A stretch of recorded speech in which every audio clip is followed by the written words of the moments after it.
Hello, everyone, and welcome to the what episode is? I think the eighth episode of the Unofficial Game Pass podcast. I am, of course, your host, Odhrán Johnson. I am joined once again by Conor. Hello. And this week we are looking at Batman: Arkham Knight, which is the game created by Rocksteady Studios, who are most known, I think, at this stage now for their Arkhamverse or Arkham series of games. A phenomenal, I suppose in their case, trilogy, but has 4 titles in it because Warner Brothers Montreal did Arkham Origins and are now going to be doing the upcoming Gotham Knights game as well. How do you jump into this game? This is the most recent game in the series, and I think there's 2 unique perspectives here because you've played all of the Arkham games at this stage now, Conor, and I have played maybe about an hour of Origins, maybe 2 hours of Asylum, and now I've just played all of Night, which is interesting in a sense. I do know sort of the story elements or the endings to say like City and whatnot, so some elements that we may talk about aren't too jarring, and kind of why is this here and why isn't this character real, I suppose, is one of the things we're talking about. But no, I was looking forward to playing this. I had actually played this game a little bit over Christmas. I had about 20% of it done, but I left it because I didn't have the time to play it and I'm sort of one of those people that when you start a very story driven game, particularly open world style games like this one, I tend to, if I don't touch it for a while, I feel like I have to start from the beginning again. Because I want to feel as immersed in the story as I was the first time. And with a game like Arkham Knight, that can be very daunting because there is a lot of stuff you can go through. And that being said, I finished the full story and I've done a good number of the side quests, but I'm still only about 70% through the actual full entirety of the game. Now, I'm not sure how much of that is down to like tedious tasks of finding Riddler trophies or whatnot, but I know for a fact there's some side quests I still have yet to do. But let's talk a little bit about this because, you know, Arkham series is very much I think it's the first game that kind of made IGN almost a meme in a sense because of all the times they used the phrase, it makes you feel like Batman. And then everyone kind of was like, well, what does that even mean? Like, how is that a gameplay mechanic to feel like Batman? Like, I mean, I think the best way someone described it was, I would love to feel like a billionaire. But in a certain sense, it's true though, because I think the Arkham style of combat is very unique to that series. And I think it shows in a sense because I don't think we're ever going to see a Batman game that can really live up to that sort of standard that this Arkham series has now brought upon itself, you know. It's like, the Telltale one I think is good, but obviously it's in a completely different genre of games. So that's going to be occupying a different slot or element. But I don't think there's going to be any games that are going to be trying to do a beat 'em up style game with the Batman IP for quite some time that isn't in some way related to the sort of Arkhamverse, or even, you know, one of the companies that worked on the Arkhamverse. And I say that purely because I think Gotham Knights is not related to the current Arkhamverse. I think it's a standalone game. At least that's what I heard. Now I could be completely wrong, but that's something we can talk about later on. Conor, I want to get your opinion first of all on the gameplay aspect of this game before we dive into the story, because obviously it being the main selling point. Gameplay aspect. Well, the oft repeated feel like Batman. I was thinking about this as because I knew we were doing Arkham Knight a few weeks ahead. I went and played from Arkham Asylum, Arkham City. Arkham Origins was the only one I hadn't played previously, so that was completely new to me. And literally when I was playing Arkham Asylum, it's like, you know, I know how to word the feel like Batman thing now. It's like it's not. Because, you know, then you're saying, well, what even is Batman when you're playing? It's not that at all. It gives you, in some ways, it's why I love Halo. It puts you in a sandbox and it gives you the tools to play around in.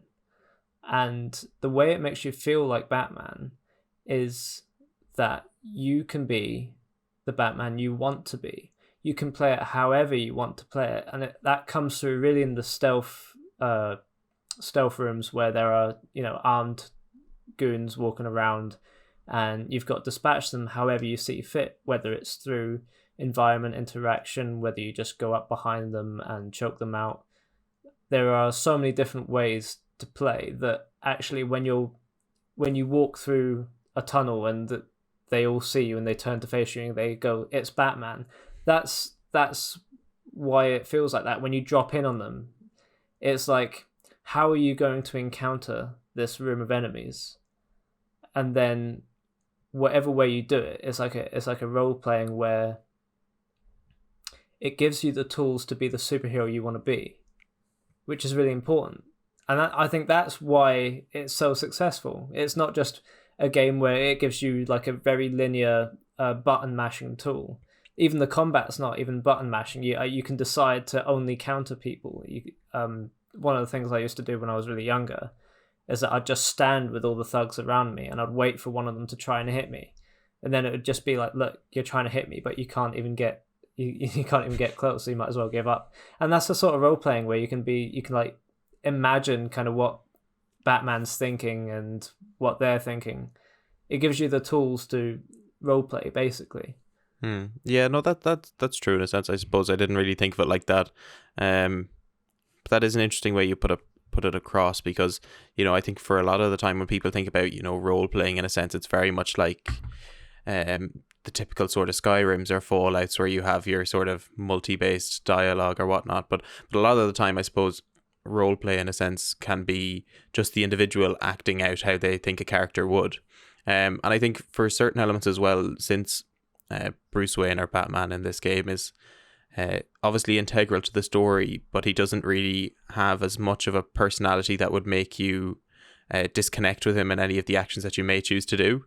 It's kind of like, yes, the stuff that he does you would probably do at the same stage, but it's how you go about doing that that is kind of, you know, you can change and, you know, manipulate to the way you want to play it, and it will have no real overarching difference to how the overall character would approach it. I think a game like this, though, you know, I think the combat in it is fantastic, and I think they've developed on a lot of the stuff that made, at least to my knowledge, what made Arkham Asylum so good and the titles before that. Now, I haven't played City, so I don't really have any opinion on that, but I do understand it's probably, I think, a lot of people's favourite title in the series, so I probably will have to go back at some stage and give that a go. One thing I would say about this game is, though, and you pointed it out to me because I sent you a message, I think, when I was about 20% into the game, and I was like, this is amazing, I love this game so much. And you said, yeah, a lot of people's gripes with it, though, is that there's, you know, an overuse or an over-reliance on the Batmobile, which is something to the latter half of the game you really start to feel. It's like everything happens to be the Batmobile.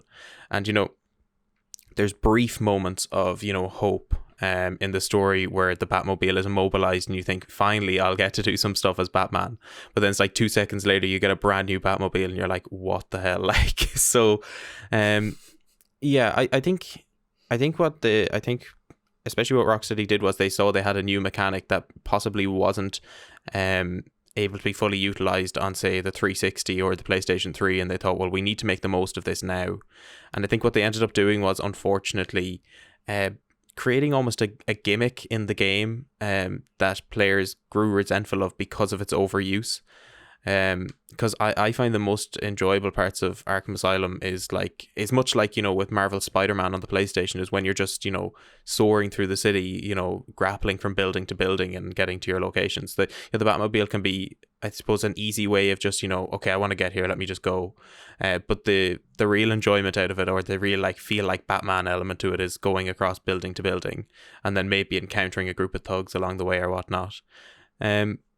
But yeah, no, I think the Batmobile as well, though, it doesn't handle very well sometimes as well. Like, it feels really clunky at stages, especially like some of the Riddler sections. Like, first of all, I want to say that the main side quest that I went to do straight away was the Riddler quest, in which, you know, he's captured Catwoman and whatnot. And then I just, like, I don't know if it's just because it's a game and they can't really test the player too much, but like none of the stuff that Enigma does in it are riddles. They're just like really awkward obstacle courses a lot of the time. And I think then is when you really see like there's such an I don't know if it's just me who's bad at the driving in the game, but there seems to be a real inconsistency in how the Batmobile handles. So like sometimes you could go around a corner and, you know, you hold X to drift or whatnot, and it feels like you've done a very good sharp turn, but then other times you do the exact same thing and you'll kind of swerve out of control. And I don't know. One of the things I have to say I hated about this game, and I know I'm already getting off to a negative start, but I really do enjoy this game. So I will talk about elements that I really liked later on. But the amount of segments in which you're just fighting drone tanks is just ridiculous. I think it's so overdone. And it's very convenient for the plotline of Batman that he doesn't kill people, because I think, to be honest, if they just put people in those tanks, Batman would have no chance. I don't know why they thought, like, considering it makes no sense story-wise, because the Arkham Knight is like held up as like this, he knows everything about Batman, which is, you know, a story plot that we'll talk about in the spoiler cast. But like, to then like think like, oh, what's the best thing we can do with all these tanks? Make them unmanned so Batman doesn't feel bad about shooting them down. And then there's a part later in the game where you come into contact with these sort of special tanks that you can only shoot from behind. My God, are they the worst element of that game? I hated them to no point, because there's just times where like you'd be fighting 7 of them, and it's not the fact that it's a difficult element, it's just tedious to do, and if you die then you have to start again from that segment. And there's one point I want to get onto. I don't know if you had this problem with Arkham Knight, but it crashed a lot for me, and I don't know if it was just a problem on my end. Yeah, like it crashed for me around 7 times throughout the entirety of the gameplay, and I don't know if this was a regular occurrence on the previous gen consoles or if this is just something that's happened recently.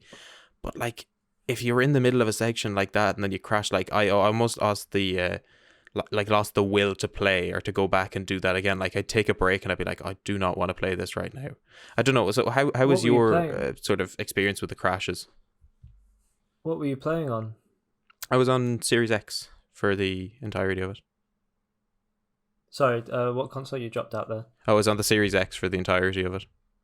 Right, yeah, I was on Series X as well. It froze 4 times for me, and it was genuinely surprising, because none of the other Arkham games, to my memory, ever crashed on me. So it was jarring. It was like, oh man, because you don't want to play a game when you're like forcibly ejected out of it. It almost felt like playing Cyberpunk because of the sluggish cars and the freezing.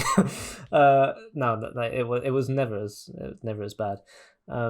There's so much to talk about there though, because I think if I had to say a favourite, it would probably have to be Arkham Asylum, just because I love the very tailored experience. It's very linear. You've got like the kind of claustrophobic hallways. You've got like the best range of villains you interact with, and all the interactions are very memorable.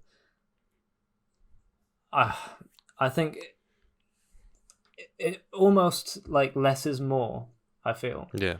And they went bigger with City, and it really worked with City because what they did with the story was really interesting, and the story got bigger and you added more villains. I thought it worked really well. Origins, while it wasn't produced by Rocksteady, and I feel like Warner Bros. Montreal probably held back a little bit because they didn't want to step on Rocksteady's turf when they were doing Arkham Knight. So it plays very much like an Arkham City clone. I mean, that's not a very nice thing to call it, but it's a great game. It just doesn't differ very much from Arkham City, to be honest. When you get to Arkham Knight, they're probably at their most kind of... They've made the game as big as they can. They've kind of upped the ante of everything. They've included a Batmobile. The amount, like the range of things you can do to take people out, and the amount of cool things that you can do in combat, it's just kind of... It's kind of like a maximalist building up. This is like what we've been building up to. Just add more and more stuff. And I have to say that kind of while it's cool, because there's so much to focus on, it almost misses that kind of very strict experience of Asylum and kind of the atmosphere. I completely agree with what you say about the Batmobile. For me, I love when cars and games feel slightly sluggish and they feel like kind of old beasts that you really have to tame, and they kind of drift around the corner and they're really heavy and they've got like a weight to them. I love that. I did kind of like the driving in Cyberpunk. It's very reminiscent, kind of the sluggish starting vehicle you start off with in Cyberpunk. However, while I I didn't ever really feel absolutely fatigued with the Batmobile in this game. I do think they've overused it in the missions, but I have to say that by the point you get to this game, you've had 3 Arkham games where they've pretty much exhausted the possibilities in terms of stealth, predator rooms, and combat, which, you know, while they've expanded upon in this game, remain very largely the same kind of thing. So if they do rely on the Batmobile in this game, it's because this is the one kind of different gameplay element that you've got in the Arkham series, and they really went to town with it. I didn't feel so much fatigue as I did frustration, and it is with, as you say, like the Cobra tanks that you have to get up behind them and lock on, and, you know, wait until the little reticle goes to like a diamond to shoot them, and especially with the Cobra tank boss as well. That was like a murderous boss for me, because while the theory behind it is fine, but then the sections where you have to drive away from something just because the driving in the Batmobile, while it's great for going about the city, because you're like, when you're crashing into things, it just feels like you're driving like this beast, like this Hulk of a machine.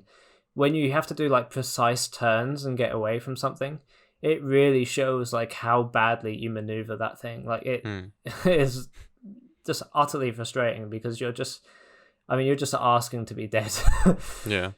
No, one of the things I kind of thought was a really, and I don't know if this was a limitations thing or this was the sort of a time crunch thing, but I don't know why they didn't implement some use for the Batwing. Because, you know, it drops off, you know, various upgrades for your vehicle throughout the entirety of the game. And I can think of one particular very important segment of the game, you know, particularly which inhibits you from even touching the ground, that you might think the Batwing might come in handy at that stage. So again, like, there's just some elements of the game that, like, yes, I do agree with you. Like, I think if I was to go and play City, it may feel like, yes, there's a couple of things that I don't have in Arkham Knight, but I wouldn't feel too left out if I didn't play Knight after City. I feel like I would have gotten most of that out of City. And the same with maybe Origins. At least in my memory, Origins was kind of very much this open world stuff that I'm kind of used to now with Arkham Knight. But yeah, no, I just think there's elements that, like, yes, they seem interesting, as you mentioned, on paper, but when they're brought in, they just seem so illogical, both from like a story perspective and from a gameplay perspective, as to why certain things are the way they are. Because there is elements in this game that I think, and this is kind of delving a little bit into story and narrative as well. Like, there's parts of this story that are really well done, and particularly the identity of the Arkham Knight, which I think for a lot of people, like, it was no surprise when it happened. I was just kind of more interested into how they were going to then handle that once it was revealed. But I think I knew very early on that it was gonna be who it was, and I don't think it's too much of a spoiler to say that. But one thing I would say though is, like, story-wise, there's certain elements that is done really well. Like, you know, there's a particular section where you're going into Ace Chemicals and you have to rescue a couple of firefighters. Or is it, no, it's biochemists or whatever you have to rescue, sorry.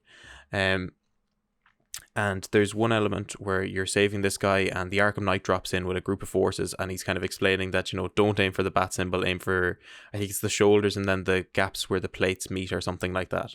And, like, that's really good, because that's good character building, and it makes sense that, you know, he would point that out.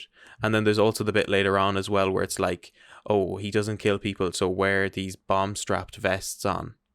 But, like, that is never brought up again. That once you disarm that one dude, you never see people with these bomb vests on ever again. Like, you kind of think, like, well, what was the point in introducing that element? Was it kind of, yes, it's kind of a nice little nod to the idea that Batman doesn't kill, but then it's just like, well, yeah, but, like, you've done nothing with it. And again, I mentioned the drone tanks. Why aren't they manned by people if it's kind of, you know, the Batmobile is this big problem apparently for them, and they just don't see the idea that, if we just throw people at it.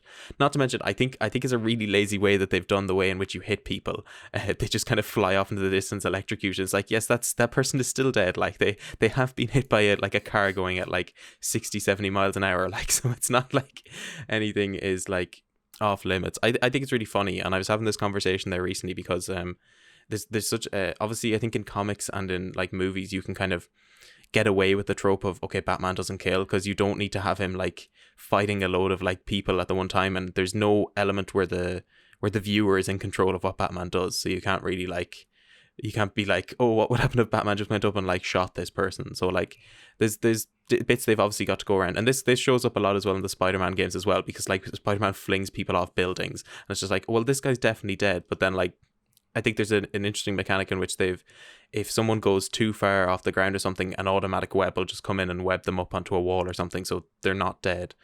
But I think Batman very much runs into the category that I would kind of describe as we won't kill you, but we'll paralyze you from the neck down sort of gang, which is like at that point, like, are you really like making much of a difference? I think it's interesting though. I think I like it, and I like, first of all, I want to acknowledge, I think it'd be very difficult to make a bad Batman game, because Batman, by nature, I think out of any superhero, has the best roster of villains you could probably think of. Like, because I think if you were to mention, like I think you could probably name at least 5 villains from Batman off the top of your head, probably more. I don't think you can do that with people like, I don't know, like Iron Man or like Superman. I think maybe you could think of General Zod, Lex Luthor, and then that's about it, really. And then for like Iron Man, maybe the Ironmonger, but like, who the hell? Like, it's just, so it's like with Batman, you've got like, even someone as like, as B-Tech as like Clayface is an interesting character. Like, you don't get that in many other sort of forms of media with regards to superheroes. And I think the Arkham universe has done a really good job at staying, first of all, like comic book accurate to those characters in terms of their visual design, but also kind of keeping them a bit modern with the way they want to portray that universe, but then also being really good narrative wise with how they portray those stories. So like well, I mean maybe the end of Arkham Asylum is a little questionable, but bar that, like, there's a lot of like really good nuanced storytelling, and I think in general, like, they've done very well at adapting beloved fan favorite comic stories. Like in this game, you'll probably there's references to elements of the Red Hood with the death of Jason Todd. There's bits, I think, in what's the other comic I think it references? I mean, there's a bit about from The Killing Joke, because you see a flashback to when Barbara Gordon is shot.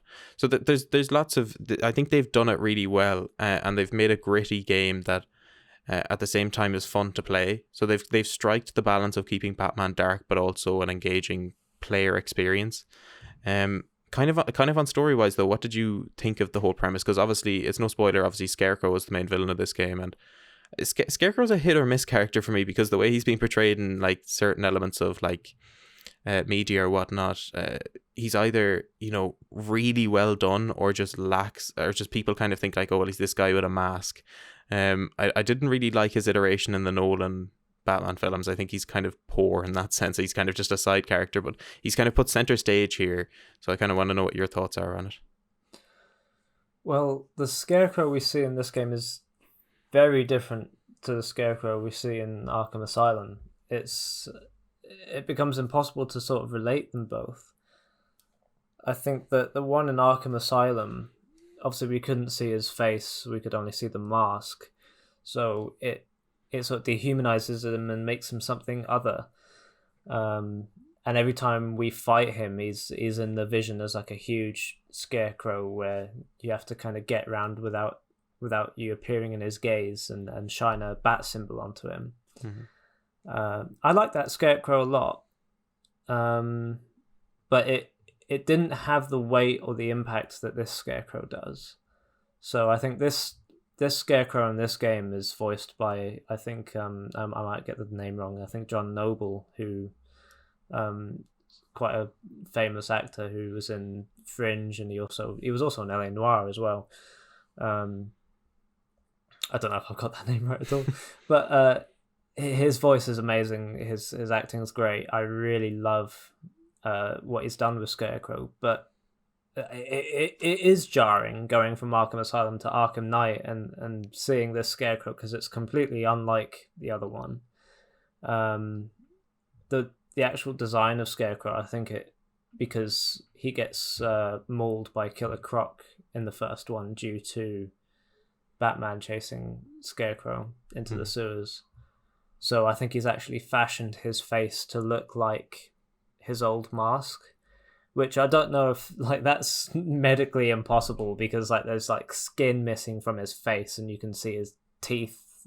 It's like really quite grim, but it works. It's a very cinematic, very dark, very intense Scarecrow, and I liked it a lot.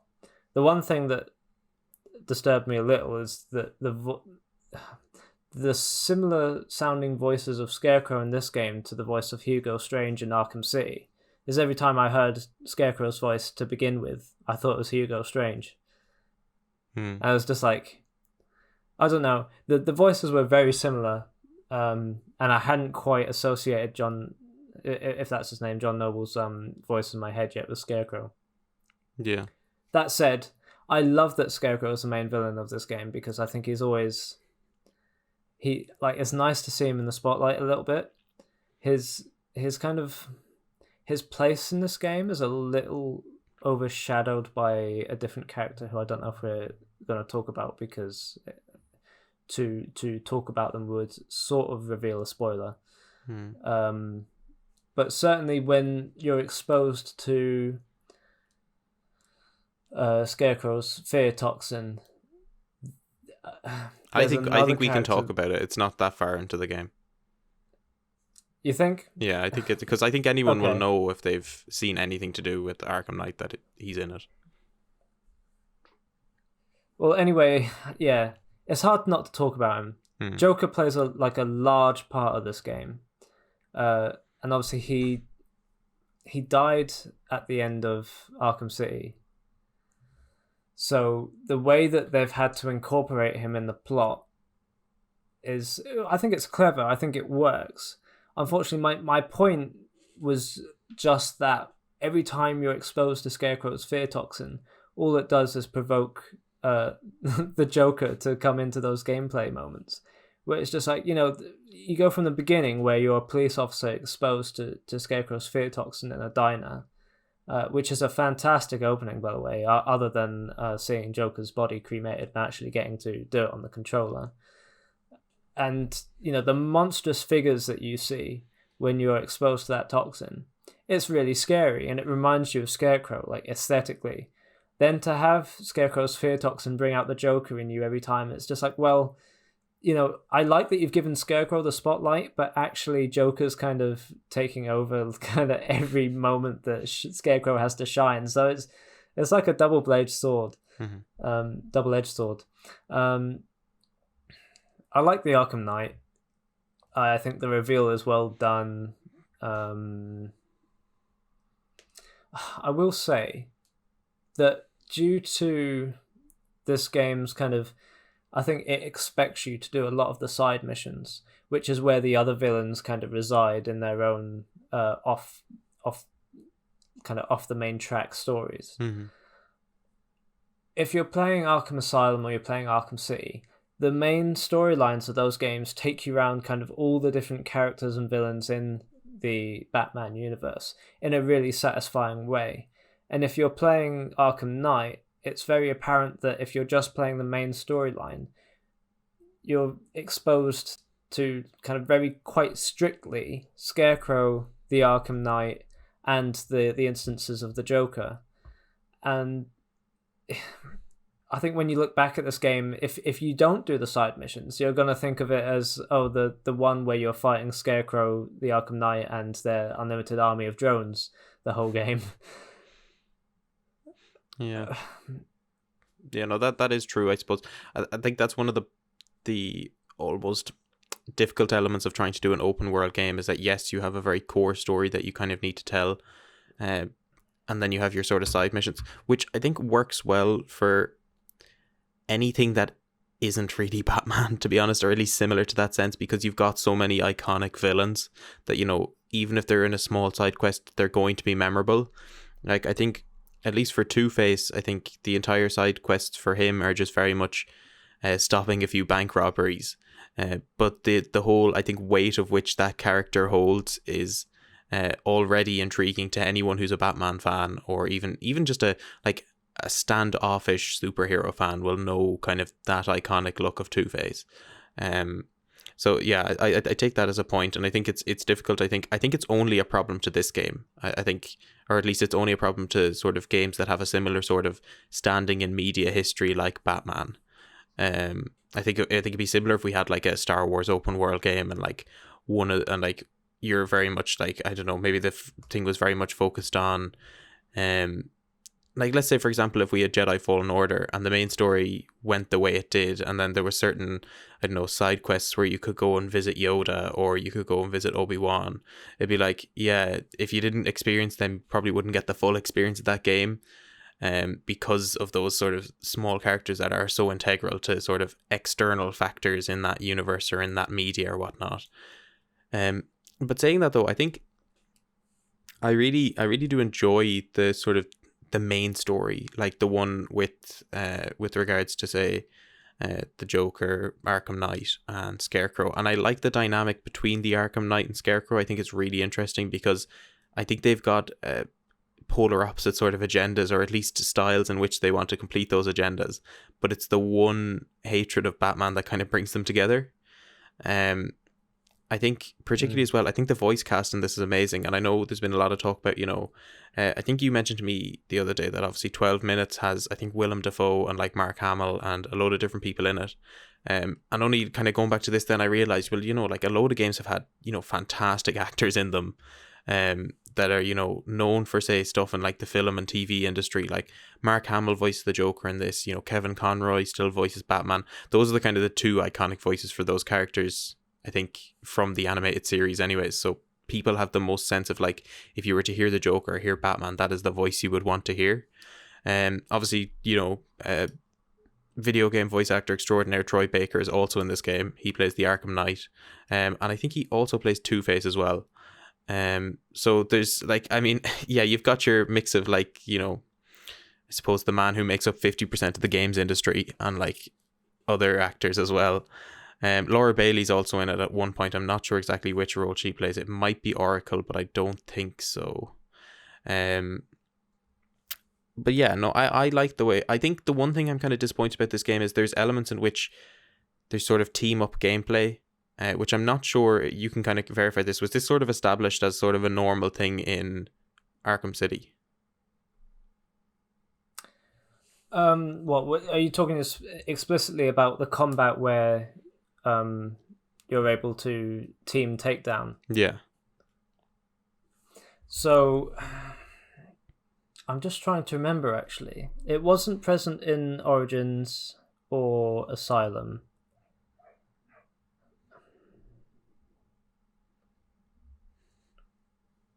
I believe it's new to this game because in City, I do think Robin... Let me think. Robin, Nightwing, Catwoman are present, but I don't think there's... If there's any time where, like, you're fighting alongside them, I don't think there's like a team takedown mechanic. At least it didn't stand out to me, because that was one of the things that sort of I was going to criticize, because every time we run into a new character, you can kind of switch between Batman and Catwoman, or Batman and Robin, Batman and Nightwing. Mm-hmm. And literally every time it's like, well, I've got a new character. Let me just play as Robin. Let me just play as Catwoman. And then you've got this team takedown thing where every time you build up enough of the bar, you can take down an enemy together, and then it switches your character. And literally every time it's just like, no, I just want to play as the new character. Like, let me play as Batman the rest of the time. And also in the stealth sections is this really weird thing where you can, like, I had kind of callbacks to Assassin's Creed Brotherhood, where you can order assassins to kind of fall on and assassinate, like, people from far away. Except in this one, you call kind of Robin or Batman to take out a thug, and then you get put into the person doing the takedown, which to me isn't very helpful. Like, it completely nulls the point of me even doing that, because then it just puts me in as much danger as I would have been. I don't see the point of it personally. So I found those gameplay moments not like an interesting thing to add, but I think they could have been implemented better. Yeah, I even think with their implementation, they're used so rarely as well that is almost disappointing in a sense, because I think if you were to go through sort of the base campaign, first of all, you only meet Nightwing like once and then he's just gone for the rest of the game. And I think the same goes for, I think it's Tim Drake's Robin, isn't it? Yes. Yeah, and then the same, I think, if you do the Riddler side quests, you'll see a lot of Catwoman, but bar that, not really at all. Which I think is sort of disappointing in a way, because I believe she played kind of a pretty big role in Arkham City, did she not? She did. She had a whole campaign that if you either pre-ordered the game or bought the game new, you got the code inside to have Catwoman's campaign. I believe if you get the Return to Arkham sort of remastered pack and play through them as I have done, her missions are now kind of interwoven into the main storyline of Batman Arkham City, which I thought presented a sort of a pacing problem in that there are some points where there's like a cliffhanger and you want to know immediately what happens next to Batman, and then there's like this Catwoman mission shafted in. You're like, oh, for show me what's happening to Batman. But that's fine. I like playing as Catwoman and her having her own missions, which is great. Being able to do her own stealth and her own combat, and she even had her own abilities to upgrade. I definitely like that. I think that's one thing to really look forward to with Gotham Knights, which I believe is a sequel set in the Arkhamverse. Mm-hmm. Because in that game, made by Warner Bros. Montreal, because Rocksteady will be making their Suicide Squad Kill the Justice League, which is also set in the Arkhamverse. It will be quite interesting because you've got 4 characters. You've got Robin, Nightwing, Red Hood, and Batgirl, who you can choose to play as and switch between, I think, at most points. And the premise of that upcoming game, which is now pushed to next year, is that Bruce Wayne, I think that Bruce Wayne is either dead or missing or presumed dead by the Bat family, and they're all going to fight crime in his place. It is the premise of that game. Which is quite interesting because, I mean, it gives you kind of that choice to play as them, which you don't get in this game, which is good. But yeah, I agree. Batman's reluctance, I mean, his absolute dedication on working alone and reluctance to let Robin or anyone help in this game is frustrating. And not only in terms of story, but also in terms of gameplay, when you'd want to have that kind of that variation of gameplay. Like, it doesn't always have to be kind of the mix between Batman section and Batmobile section. Like, imagine if we got like a fully fledged Robin section. Although I will say I do believe there is DLC, like a Arkham episodes where you can play as Harley, Azrael, Nightwing, Red Hood, and Catwoman. So I mean that's there as an add-on, but it's not part of the main campaign. Yeah, no, I would have even liked to have seen, because obviously there's certain key most wanted people you can go after as side quests. I would have loved to have seen if they'd even just, for the Penguin side quest, to just make that solely Nightwing, because I think that would have been interesting in a sense, because that's where you meet him first of all, and it's all established that he's been tracking down Penguin for a while with regards to shipping weapons and whatnot to Bloodhaven. So it would have been nice to have made that his own thing, because even if Batman, because obviously Batman is like fighting like Scarecrow and everyone else that night, so he's got a load on his plate, so it would have made even story sense to have it just be Nightwing as well, and it would have given the player maybe a bit of a range of what they wanted to do as well. Because it very much seems like, at least when I'm playing, that the story progresses as Batman kind of shows up to things. It's not really like stuff happens around you. Like I think there's a good distinction between an open world that feels lived in and an open world that's kind of solely there to be explored by the player. Because if an open world is lived in, stuff's going to be happening regardless. Like, I would like to see if there was some consequence to you maybe not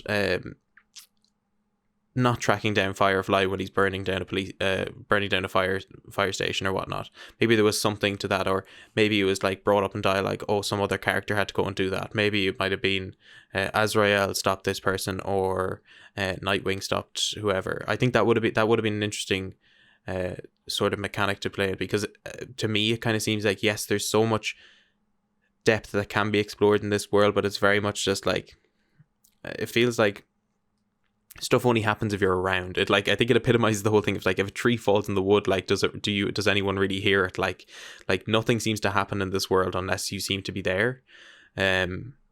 Which, I mean, I don't know, again, I might be making excuses for them in some sense, but I kind of feel like maybe it was down to they had so much to do that they had to really focus on the main story first, because like, this game has a lot of stuff in it. And I've heard a lot of praise, especially for the DLC in this game. I know people speak very highly of it, because I think like, obviously you mentioned it expands the story and allows you to play as different characters. So it's offering you like a fresh take or fresh mechanics on sort of a core combat system. So there's lots of difference and variety in that aspect.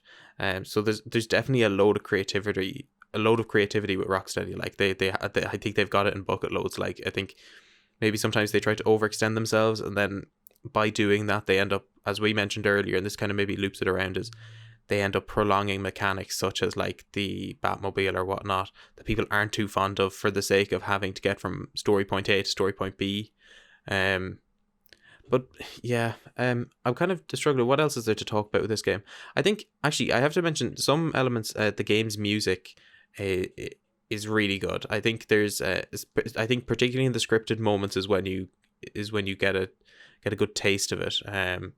There's definitely elements of it that take you. I think story wise, there's a lot of stuff that takes you by surprise, even if that is coupled by a lot of stuff that seems extremely predictable. And we'll get onto that in the spoiler cast, I think, a little bit more. I don't know if there's kind of much more you want to add to this sort of spoiler-free review, or if you want to keep it for the spoiler cast, Connor. Yeah, I mean, I can talk about this game in a general sense and feel like what they've added.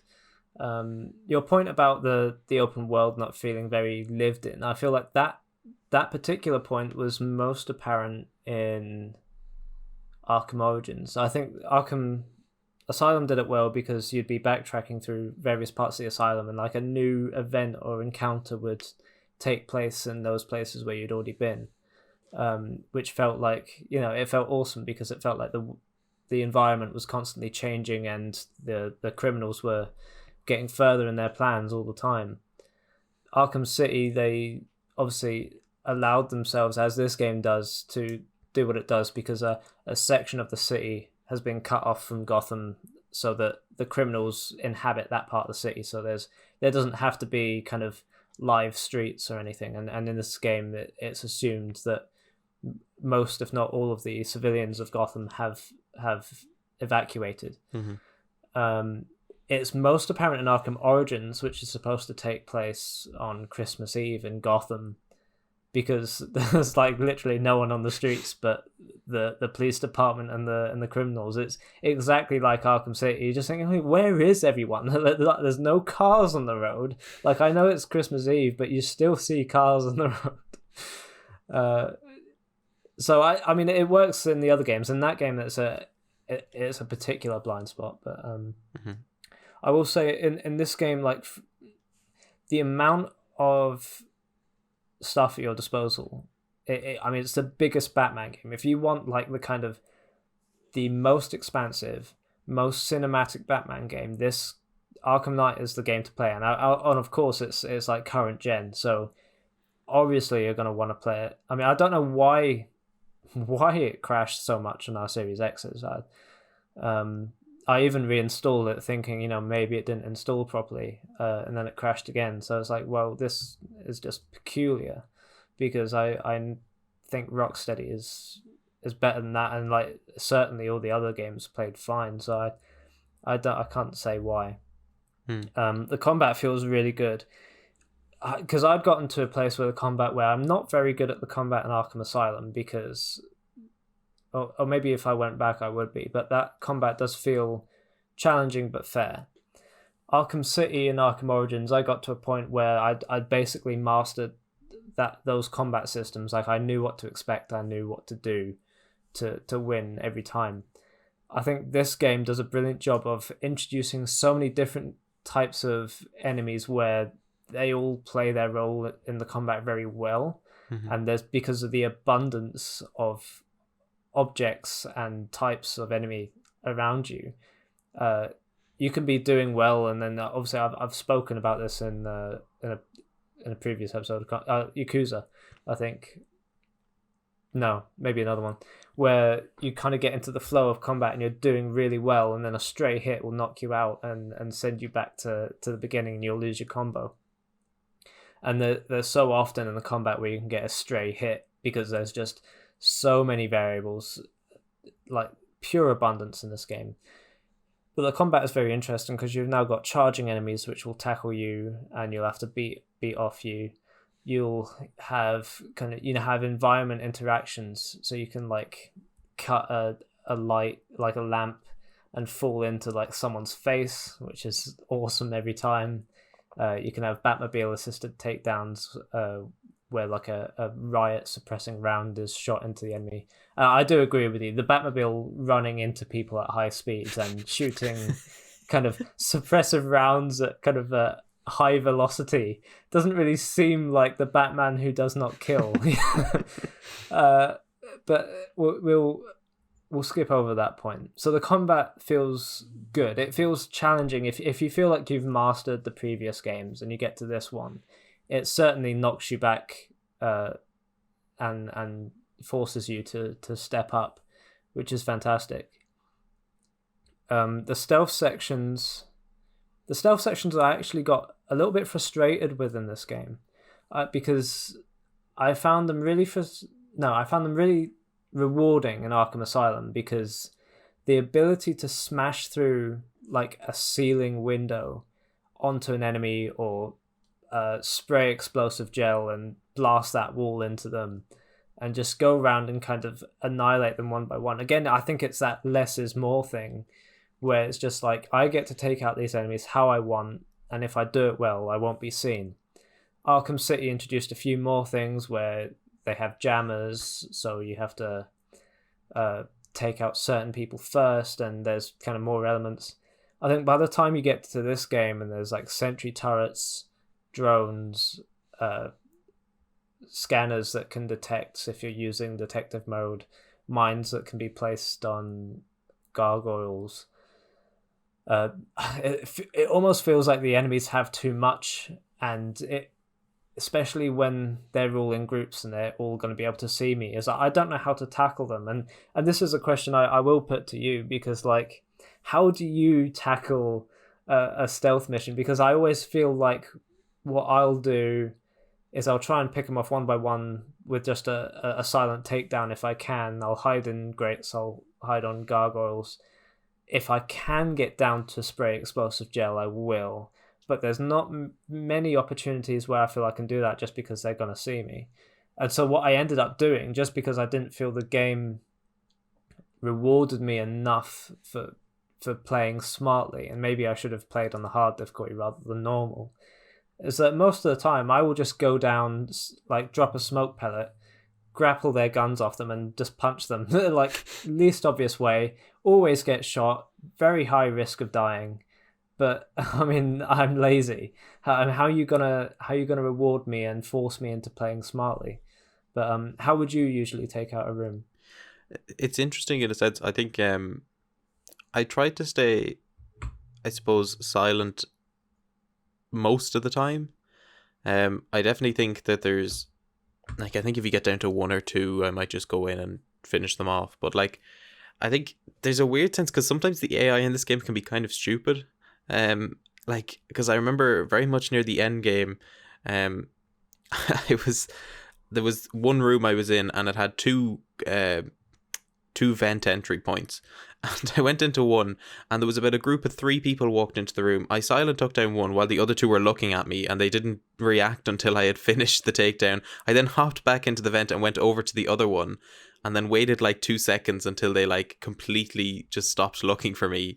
And then I took down another one, and then rinsed and repeated for the other the other 2. Like, so I don't know, the AI can be really weird at times.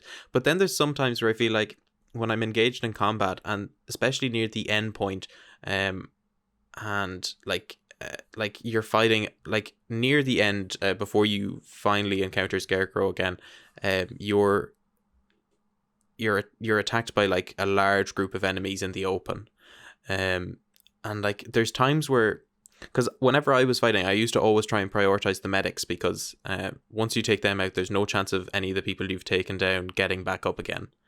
And the one gripe I have with Arkham Asylum is that sometimes I feel like when I'm going to punch one character, it doesn't register for that person, so I end up hitting someone who I just don't want to hit. Like, and especially that gets really annoying when the electrified baton characters are brought in, or the characters that are just, you know, electrically charged, because you don't want to touch them, and I don't intend on doing that, but it's really annoying. And there's elements as well where you probably are beating someone, and then you click the counter button, but it doesn't register at certain elements, so you feel like you've really been hard done by when you get hit. And then obviously all that chips away and you end up dying. So I think for the large point of the time, especially near the end game, it just became about, you know, abusing like the mechanics that weren't that were broken in certain elements. So whether the AI wasn't particularly strong, like most of the gadgets are kind of useless when you're in like big scale combat. Like they're good for like the disruptor is good for, you know, disabling certain weapons and whatnot. I think the explosive gel, as you mentioned, is quite good in certain areas as well, especially when you upgrade it a bit more. I think you can just put it on the floor and it'll get an instant takedown if someone walks over it. But like, bar like the Batarang, when someone's charging at you, you don't find yourself using that material ever again. Which I think is really disappointing. I would like to see more uses of it. Like one factor I thought was really useless in this game, which I got a lot of fun out in Arkham Asylum, was the remote Batarang.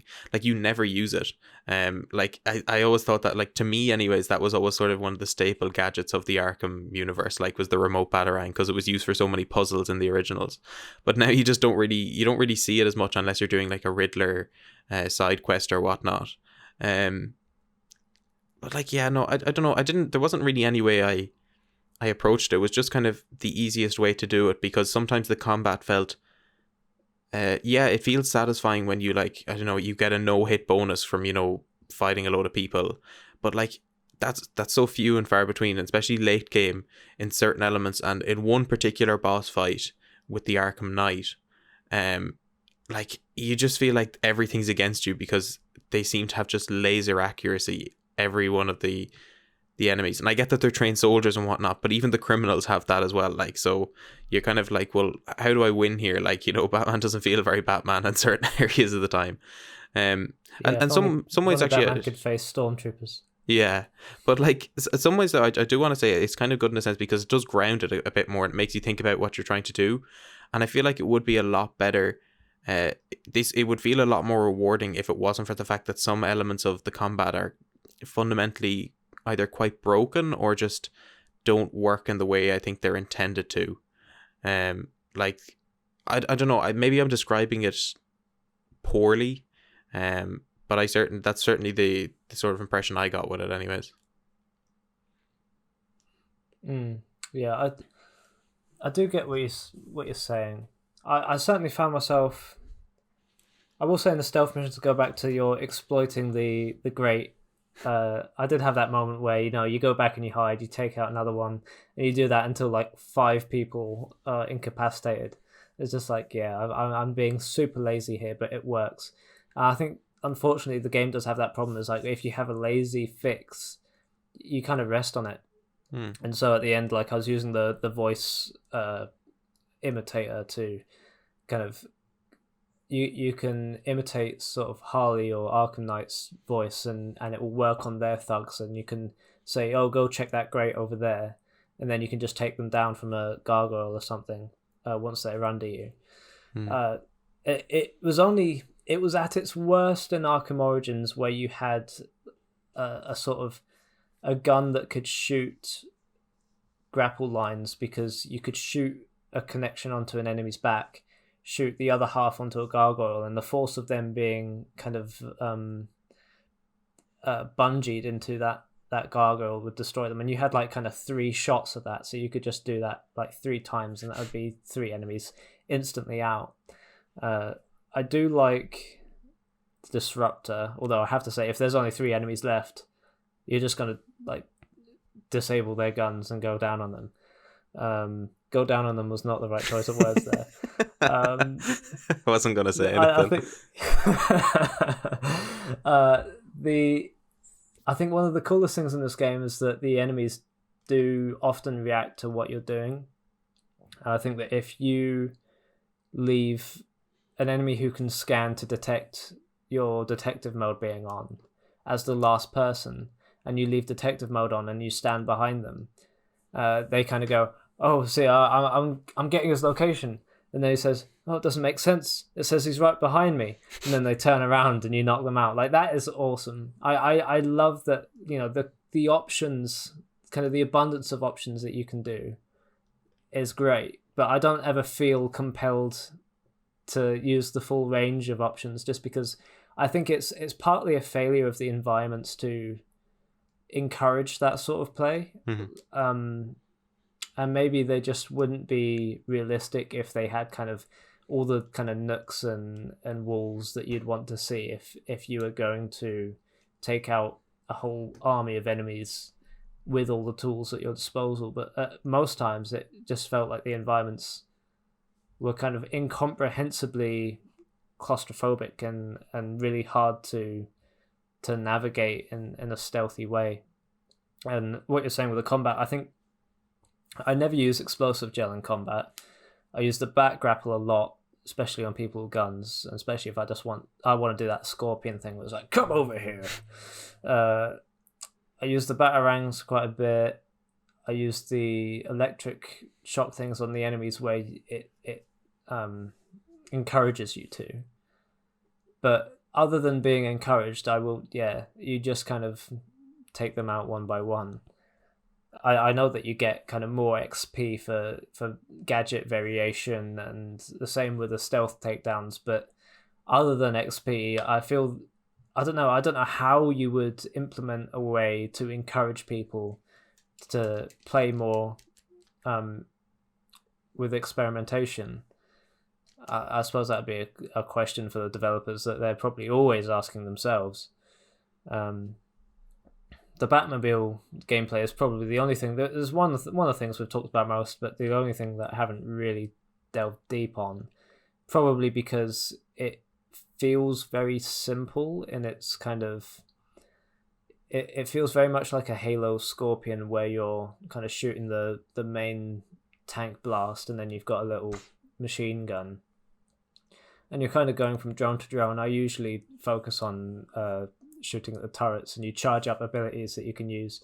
I will say probably the most times I died in this game were probably in the Batmobile combat areas, just because I was so focused on shooting the different tanks that I wasn't even looking at my health, and I wasn't even looking at the missiles that were locked onto me that you can shoot before they hit you.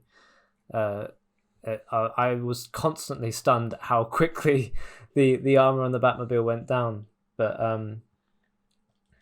I think what this game introduced, especially the fear multi takedowns, I will say, like, as soon as my girlfriend saw a bit of the gameplay, she watched from the very beginning of the game to the very end. She wouldn't let me play the main story without her at all. She was entirely gripped, and how cinematic all the takedowns were. She loved watching it because for her it felt like watching a Batman film. I think that's what this game does really well. It's just the abundance of mechanics they introduce, the tools at your disposal, and it's like their biggest, most cinematic Batman game. But that feels like I've probably exhausted it. I don't know. I think that's probably a good point to end on for the episode. I think To summarize it up, I think we both would give it our endorsement. I think it's worth playing. I think it's the only Arkham game that's actually on Game Pass as well. Which I don't know how that exactly works, considering the other Arkham Asylum and City are both done by Rocksteady. So maybe it's just an agreement for the one. Well, the actual remasters of Asylum and City, they weren't remastered by Rocksteady. They were done by a different studio. And then Arkham Origins is backwards compatible, but only on disc. It's not available digitally. So it may just be like I don't know. It may just be a Rocksteady agreement to have Arkham Knight on there, and it is the current gen Arkham game, so... Yeah. Although again, well worth the look. I think even if you're not a Batman fan, I think you'll find something out of the combat. Even if you're just an average sort of DC or superhero fan, I think you'll enjoy it and it'll be worth the while. But that being said, I'm going to finish up by saying, I plug it at the end of every episode, but we always have a Discord. So the top link in the description, you can go and talk to us over there about anything to do with Game Pass or games related content. We also have links to all our social media platforms down below. And with that being said, you've listened to us for an hour, so you're obviously a dedicated viewer, so you should go and check those out. We will see you all in the next episode, which will be a spoiler cast review of the Arkham Knight. So if you want to go and play it in the meantime and then come back to that episode, feel free. So we will talk to you all then.